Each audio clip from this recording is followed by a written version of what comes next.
আসসালামু আলাইকুম ওয়া রাহমাতুল্লাহি ওয়া বারাকাতুহু। প্রিয় ভিউয়ার্স, আশা করি সবাই ভালো আছেন। আজকে যে বিষয় নিয়ে আলোচনা করব সে বিষয়টি হচ্ছে অবশেষে বদলি হয়ে গেল উত্তরাধিকার সূত্রে পাওয়া সম্পত্তির ভাগাভাগি পদ্ধতি।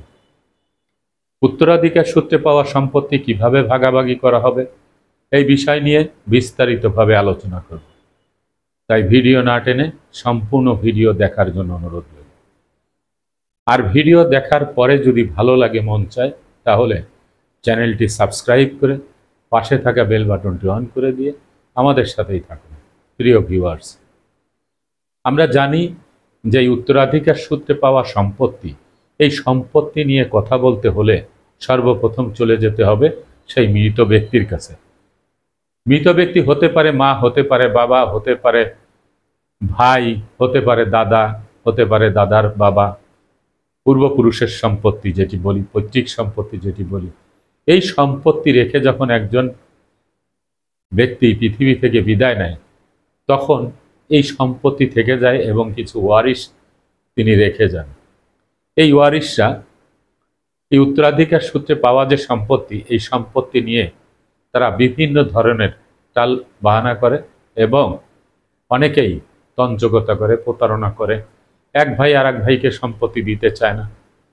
আবার আর এক ভাই দেখা গেছে তিনি ভালো জায়গায় বসবাস করতেছে, এক ভাইকে একদম নালা ডোবার মধ্যে দিয়ে রাখছে। আবার অনেক বোনদের বিবাহ হয়ে যাওয়ার পরে তাদের সম্পত্তি দিচ্ছে না, ইত্যাদি অনেক ধরনের ঝামেলা সৃষ্টি করে। এই ঝামেলার কারণে একসময় বিজ্ঞ আদালতে মামলার জট বাড়তেই থাকে।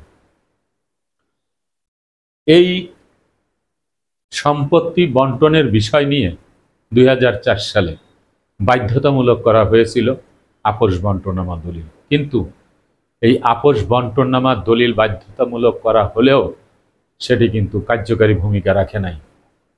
যার যার ইচ্ছা মতো সেই জমি ভাগ বটোয়ারা করে নিয়েছে, কিন্তু সাব রেজিস্ট্রার অফিস কর্তৃক তারা কিন্তু সেই সম্পত্তি দলিল করে নেন নাই।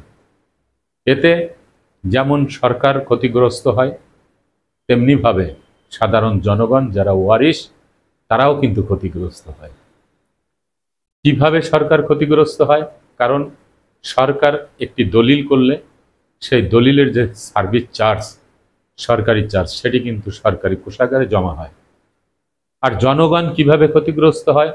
কারণ যেই ব্যক্তি মৃত্যুবরণ করেছে সেই ব্যক্তির যে ওয়ারিশরা আছে, সেই ওয়ারিশরা ছেলে মেয়ে, স্ত্রী, স্বজন রেখেই কিন্তু তিনি মারা যান। তখন এই পাওয়ারফুল ব্যক্তি যিনি থাকেন এই পরিবারের, তিনি তার ইচ্ছা স্বাধীনভাবে সম্পত্তি বিক্রি করতে থাকেন। ইচ্ছা স্বাধীনভাবে যাকে যতটুক দেওয়ার তারে ততটুক দিল, কাউকে একটু কম দিল, কাউকে বেশি দিল, মানে সম্পূর্ণ হচ্ছে মন গড়া ব্যাপার।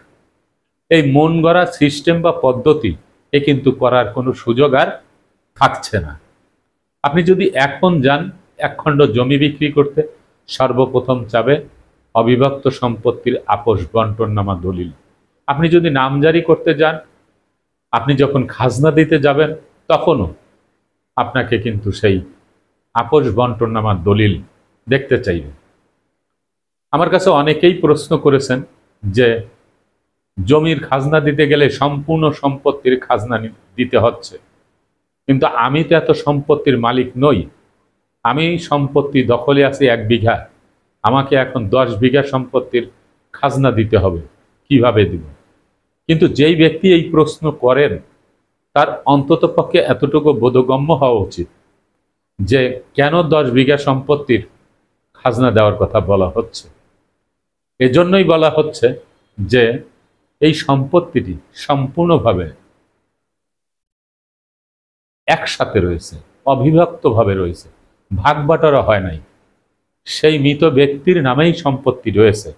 সরকারের সংশ্লিষ্ট বিভাগ, ভূমি অফিসগুলিতে, রেকর্ড বইতে, বালাম বইতে, যেখানে খোঁজ করবেন সেখানেই সেই মৃত ব্যক্তির নামেই এই সম্পত্তি রয়েছে। কিন্তু রেখে যাওয়া যে ওয়ারিশ, তারা এই সম্পত্তি নিজের ইচ্ছায় তারা ভাগ বাটোয়ারা করে বসবাস করতেছে। কিছু কিছু বিষয় দেখা গেছে যে কিছু কিছু ব্যক্তিরা নামজারিও করে নিয়েছেন, আবার কিছু কিছু ব্যক্তির নামে হালনাগাদ যে রেকর্ডটি সেটাও কিন্তু হয়েছে। এই হালনাগাদ রেকর্ড নিজের নামে হওয়া এবং নামজারি নিজের নামে হওয়ার সাথে সাথেই তারা নিজেরা মনে করেন যে তারা নিজেরা ব্যক্তি মালিকানা অর্জন করেছেন বা তারা ব্যক্তি মালিক হয়ে গেছেন। ব্যক্তি মালিক তারা তত সময় পর্যন্ত থাকবে যত সময় পর্যন্ত মৃত ব্যক্তির অন্য কোনো ওয়ারিশ আপনার ওই নামজারি এবং রেকর্ড খতিয়ান নিয়ে বিজ্ঞ দেওয়ানি আদালতে আপনার বিরুদ্ধে মকদ্দমা না করেন। সারা জীবনের জন্য যদি কেউ মকদ্দমা না করেন তাহলে আপনি সুন্দরভাবে বসবাস করতে পারবেন। কিন্তু যদি কোনো ব্যক্তি তার সেই সম্পত্তি ফিরে পাওয়ার জন্য 20 বছর পরেও যদি তিনি মকদ্দমা করেন তাহলে কিন্তু ওই নামজারি রেকর্ড সবই আদালত কর্তৃক ক্যান্সেল করা, বাতিল করা 100% সহজ। কারণ সম্পত্তি ভাগ হয় নাই, আপনি আপনার ইচ্ছা মতো সদর দিকের জমিটা আপনি নিয়েছেন, মার্কেটের জমিটা আপনি নিয়েছেন। তাহলে অন্য যারা বঞ্চিত তারা যখন এখন দেখছে যে এই সম্পত্তি আমার বড় চাচা খাচ্ছে, এই সম্পত্তি তো আমাদেরও অংশ আছে, আমার ফুফুদের অংশ আছে, কিন্তু আমাদেরকে দিয়েছে কৃষি জমি, আমাদেরকে ভালো ভিটামাটি দেয় নাই, কোনো কিছু দেয় নাই, যার কারণে তারা বিজ্ঞ আদালতে মকদ্দমা দিয়ে এই সম্পত্তি কিন্তু বের করে নিতে পারবে। সে 20 বছর হোক, 30 বছর হোক, আর 50 বছর হোক। তাই ভূমি অপরাধ প্রতিরোধ প্রতিকার আইন 2023 সেখানেও কিন্তু স্পষ্ট বলা আছে, এবং আপনারা জানেন যে একটি অতিরিক্ত সংখ্যা ভূমি অপরাধ প্রতিরোধ প্রতিকার আইন 2023-এর বিধিমালা, অতিরিক্ত সংখ্যা বিধিমালার প্রজ্ঞাপন প্রকাশ করা হয়েছে।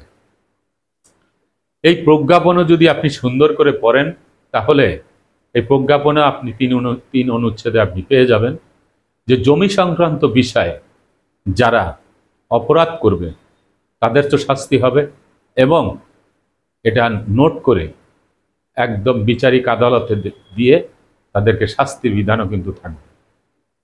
তো সেই জন্যই এখন এসিল্যান্ড অফিসে গেলে নামজারি করা যাচ্ছে না, বা জমি বিক্রি করতে গেলেও বিক্রি করা যাচ্ছে না। এই ধরনটা চেঞ্জ হয়েছে। সরকার মনে করতেছে যে বারবার ইনস্ট্রাকশন দেওয়ার কারণে তারা সাধারণ জনগণ এই বাম সাইডের যে রাস্তাটি, সেই রাস্তাটি তারা ব্যবহার করেই যাচ্ছে, তারা সঠিক পথে আসছেন। সেই জন্যই সরকার এই ব্যবস্থাটি নেওয়া হয়েছে যে আপোষ বন্টননামা দলিল না হওয়া পর্যন্ত কারোর সম্পত্তি, নামজারি, রেকর্ড কোনো কিছুই তাদের নামে হবে না। এখন অনেকে প্রশ্ন করে থাকেন যে আমরা তো করতে চাই, কেউ করতে চায় না।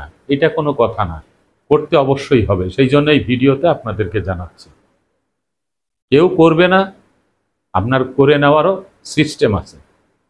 যদি আপোষে বন্টননামা করেন তাহলে যারা সকল ভাই বোন এক জায়গা বসে যার যার ইচ্ছা মতো ডাকে আপনারা কিন্তু সম্পত্তি নিতে পারবেন।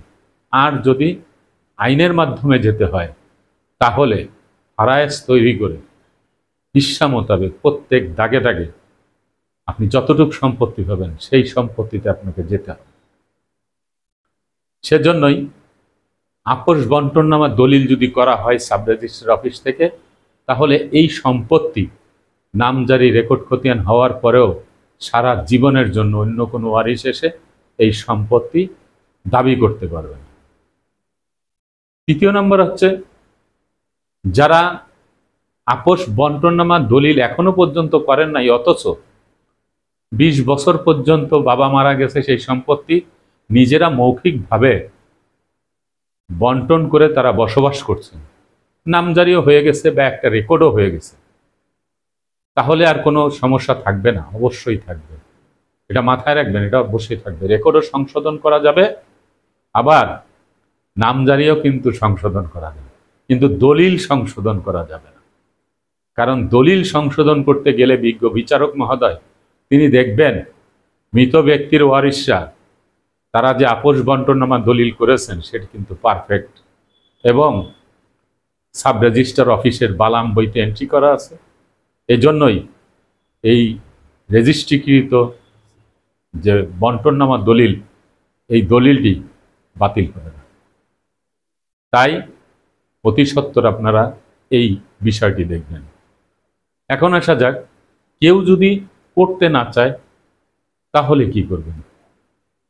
আপনাকে হুমকি দিচ্ছে, আপনাকে বুঝে দিচ্ছে না, তাহলে ভূমি অপরাধ প্রতিরোধ প্রতিকার আইন 2023 এর 5 অনুচ্ছেদেও কিন্তু আপনি মামলা দিতে পারবেন।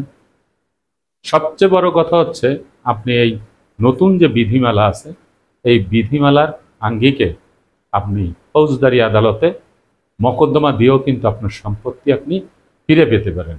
কিন্তু সমস্যা একটু, সেটি হচ্ছে যে আদালতমুখী হলে সবার জন্যই সমস্যা। এই জন্যই সমস্যা, চলে যেতে হবে প্রত্যেক দাগে দাগে। একত্রে সম্পত্তি নিয়ে ভোগ দখলে থাকতে পারবেন না। সে আপনি যেই হন না কেন, আপনি যদি সবচেয়ে একজন বিজ্ঞ ব্যক্তি হন, তাহলে আপনি বুঝবেন আপনার বাবার সম্পত্তি আপনি যেই বুনিয়াদে খাচ্ছেন, আর যে আপনার নামে মকদ্দমা দিবে তিনি ঠিক একই বুনিয়াদে ওই সম্পত্তির দাবিদার এবং মালিক হওয়ার তিনি অধিকার রাখেন। এই জন্য কেউ আপোষ বন্টননামা দলিল ছাড়া অন্যের জমি ক্রয় করবেন না এবং আপোষ বন্টননামা দলিল ছাড়া কেউ সম্পত্তি বিক্রয় করবেন না, হেবাদ করবেন না, দান করবেন না, হস্তান্তর করবেন না। আগে আপোষ বন্টননামা দলিল, তারপরে হচ্ছে বেচা বিক্রি। আর যদি এটি না করেন তাহলে শাস্তিও পেতে হবে, আবার যারা ক্রয় করবেন সম্পত্তি, সেই সম্পত্তি আপনাদের হারাতেও হতে পারে। বিষয়টি ভালো করে দেখে শুনে পড়বেন। অতিরিক্ত সংখ্যা ভূমি অপরাধ প্রতিরোধ প্রতিকার আইন 2023 বিধিমালায় কিভাবে লেখা হয়েছে, এগুলি সুন্দর করে দেখবেন। আমার কাছে অনেকেই প্রশ্ন করেছিল, আমি একটু অসুস্থ, যার কারণে বিস্তারিতভাবে আপনাদের সামনে উপস্থাপন করতে পারছি না। আজকের মতো ভিডিওটি এখানে শেষ করব। আগামীতে দেখা হবে অন্য কোনো ভিডিও নিয়ে। সে পর্যন্ত সবাই ভালো থাকবেন, সুস্থ থাকবেন, আর আমার জন্য দোয়া করবেন। আল্লাহ হাফেজ।